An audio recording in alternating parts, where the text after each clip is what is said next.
Tollywood star heroine Lavanya Tripathi తాజాగా తన ప్రియుడు వరుణ్ తేజ్ ని పెళ్లి చేసుకున్న సంగతి అందరికీ తెలిసిందే. అయితే పెళ్లైన తర్వాత కూడా ఈ ముద్దుగుమ్మ సినిమాలతో పాటు పలు రకాల వెబ్ సిరీస్లలో కూడా నటిస్తూ వస్తోంది. దీనిలో భాగంగానే తాజాగా లావణ్య త్రిపాఠి మిస్ పర్ఫెక్ట్ అనే వెబ్ సిరీస్ లో నటించడం జరిగింది. ఇక ఇప్పుడు ఈ web series Disney plus hot star లో స్ట్రీమింగ్ అవుతుంది. అయితే ఈ వెబ్ సిరీస్ లో లావణ్య చాలా సాఫ్ట్ రోల్ ని సెలెక్ట్ చేసుకున్నట్టుగా అర్థమవుతుంది.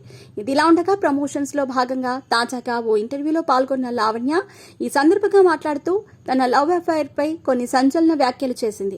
దీంతో ప్రస్తుతం లావణ్య త్రిపాఠి చేసిన కామెంట్స్ సోషల్ మీడియాలో పెద్ద ఎత్తున వైరల్ గా మారాయి.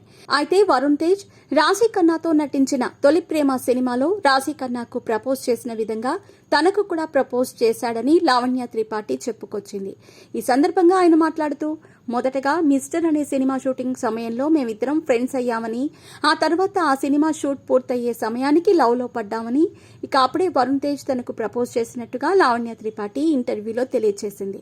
తొలి ప్రేమ సినిమాలో రాశి ఖన్నాకు ప్రపోజ్ చేసిన విధంగా వరుణ్ తేజ్ తనకు ఫ్లవర్ ఇచ్చి ప్రపోజ్ చేశాడని, దాంతో లావణ్య త్రిపాఠి వరుణ్ తేజ్ కి ఫిదా అయ్యారని ఈ సందర్భంగా తెలియజేసింది. అయితే గతంలో కూడా తెలుగు సినీ ఇండస్ట్రీలో వీరిద్దరిపై పలు రకాల రూమర్స్ వచ్చినా అవేమీ నిజం కాదు అంటూ చెప్పి వీరి మధ్య బంధాన్ని చాలా గోప్యంగా ఉంచింది. సోషల్ మీడియాలో ఎన్ని రూమర్స్ వచ్చినప్పటికీ మా మధ్య అలాంటిదేమీ లేదు అంటూ, మేము కేవలం ఫ్రెండ్స్ మాత్రమే అంటూ చెప్పుకొచ్చిన ఈ దంపతులు తాజాగా ఇటలీలో ఘనంగా పెళ్లి చేసుకుని 3 ముళ్ల బంధంతో ఒకటయ్యారు.